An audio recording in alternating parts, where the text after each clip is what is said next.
Hello મિત્રો, કેમ છો? તો આજે આપણે ટાટ મેન્સ એક્ઝામ માટે ચર્ચાપત્ર શીખીશું કે ચર્ચાપત્ર આપણે કઈ રીતે લખવાનું જેથી આપણે પરીક્ષામાં પૂરેપૂરા માર્ક્સ મળે. આપણા પરીક્ષામાં 2 ચર્ચાપત્ર પૂછાવાના છે. એક ચર્ચાપત્રના 10 માર્ક્સ, એમ કરીને આપણે 20 માર્ક્સનું ચર્ચાપત્ર પૂછાશે. જો તમે મારો વિડીયો જોશો તો તમને ચર્ચાપત્રમાં પૂરેપૂરા માર્ક્સ મળી શકે. તો ચાલો આજે આપણે શરૂ કરીએ. તો જેમ કે આપણે પરીક્ષામાં પૂછશે કે શિક્ષણનું વેપારીકરણ વિશે ચર્ચાપત્ર લખો, તો આપણે પરીક્ષામાં આખો ક્વેશ્ચન નથી લખવાનો, કે એટલો ટાઈમ જ નહીં હોય. ડાયરેક્ટ આપણે શોર્ટમાં લખવાનું, અહીંયા લખવાનું ચર્ચાપત્ર, પછી શિક્ષણનું વેપારીકરણ, પછી આપણે સૌથી પહેલાં લખવાનું પ્રેષક. તો એમાં આપણે ક્યારેય આપણું નામ નથી લખવાનું. આપણે ક ખ ગ અથવા અ બ ક અથવા પ ફ બ અથવા ચ છ જ આપણને જે ગમે એ લખી દેવાનું. એટલે કે અહીંયા મેં લખ્યું છે ક ખ ગ. પછી આપણે સરનામું, તો આપણે સરનામું પણ આપણું સરનામું નહીં લખવાનું. આપણે સરનામું પંક્તિ 1 અને સરનામું પંક્તિ 2 આ રીતે કરવાનું અને ત્યાં અલ્પવિરામ કરવાનું. તેના પછી ચ છ જ નગર. અહીંયા તમારે જો ગાંધીનગર, અમદાવાદ એવું લખવું તમે લખી શકો, ના લખો તમે ચ છ જ નગર પણ લખી શકો. તેના પછી તારીખ તમે કોઈ પણ લખી શકો, પરીક્ષાના દિવસની પણ તારીખ તમે અહીંયા લખી શકો. તેના પછી જેવી તારીખ પતે એની બીજી લીટીમાં અહીંયા પ્રતિ પછી અલ્પવિરામ ખાસ કરવાનું. તેના પછી ચર્ચાપત્ર છે, તો ચર્ચાપત્ર કોને લખાય? તંત્રીશ્રીને. તેના નીચે આવશે તંત્રીશ્રી. પછી અહીંયા વર્તમાનપત્રનું નામ લખવાનું. અહીંયા આપણે અ બ ક વર્તમાનપત્ર લખીશું. તેના પછી ચ છ નગર.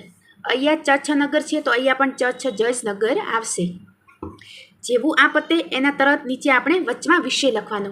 જેમ કે અહીંયા મેં વિષય લખ્યું છે શિક્ષણના વેપારીકરણ અંગેનો ચર્ચાપત્ર પ્રકાશિત કરવા બાબત.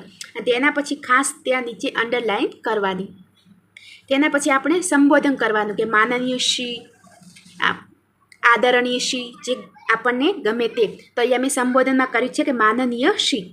તેના પછી આપણે અહીંયા લખવાનું કે આ મારું ચર્ચાપત્ર તમારા ચર્ચાપત્રમાં પ્રકાશિત કરવા વિનમ્ર અથવા નમ્ર વિનંતી, આપણે વિનંતી કરવાનું. તો એની આપણે 2 થી 4 લીટી લખવાની. જેમ કે અહીંયા મેં લખ્યું છે ઉપરોક્ત વિષય વર્તમાનમાં ગહન ચિંતાનો વિષય છે.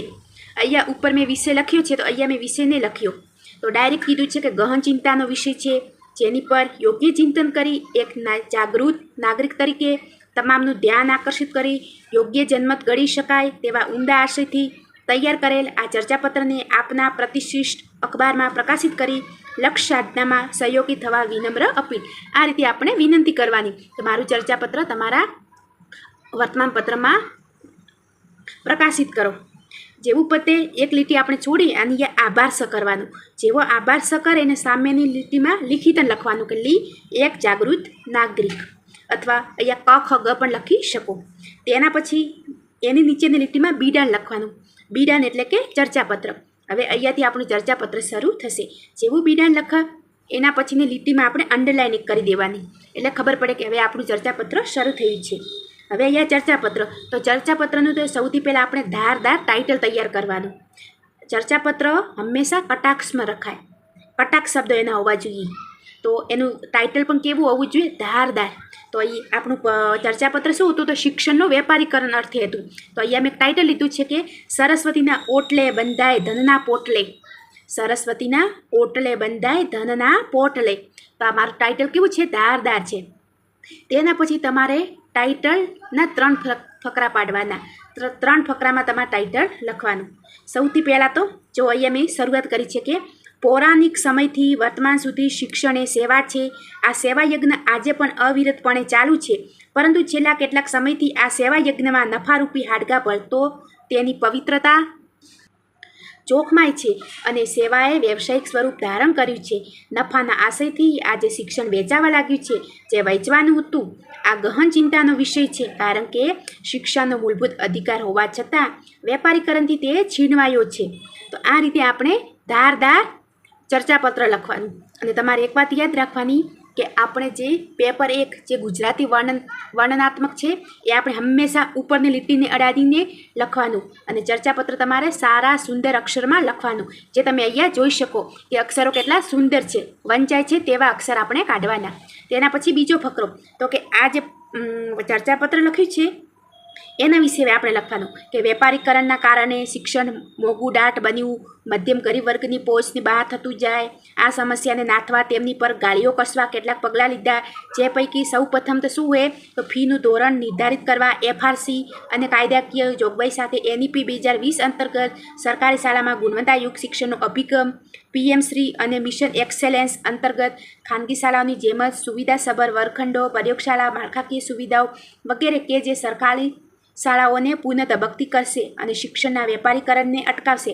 સાથોસાથ આ સમસ્યાથી પરે આવવા સરકારની સાથે આપણે પણ સહિયારા પ્રયાસો આવશ્યક છે. માટે જાગૃત નાગરિક કે વાલી તરીકે બાળકોને ગુણવત્તાયુક્ત શિક્ષણ અપાવવાના આગ્રહી બનવું નહીં કે સુવિધાસભર શિક્ષણ. બીજા ફકરામાં તમારે એવું લખવાનું કે જે આપણે છે કે શિક્ષણનું વેપારીકરણ, તો એના કારણે શું થાય તો સૌથી પહેલાં તો ફી મોંઘી બની છે. એના માટે આપણો એક એફઆરસી કાયદો છે, નક્કી છે કે આટલી જ ફી લેવાની, છતાં બી અમુક સ્કૂલોમાં એના કરતાં વધારે ફી લે છે. તો એ બધું આપણે એના વિશે લખવાનું અને જે આપણે લાગે કે ઇમ્પોર્ટન્ટ છે એના નીચે આપણે પેનથી અંડરલાઇન કરવાની. પછી ત્રીજો ફકરો, તો જેમ કે ઇતિહાસ પણ સાક્ષી છે કે કોઈ પણ સમસ્યાનું સમાધાન સમય અને સજાગતાથી પ્રાપ્ત થાય જ છે.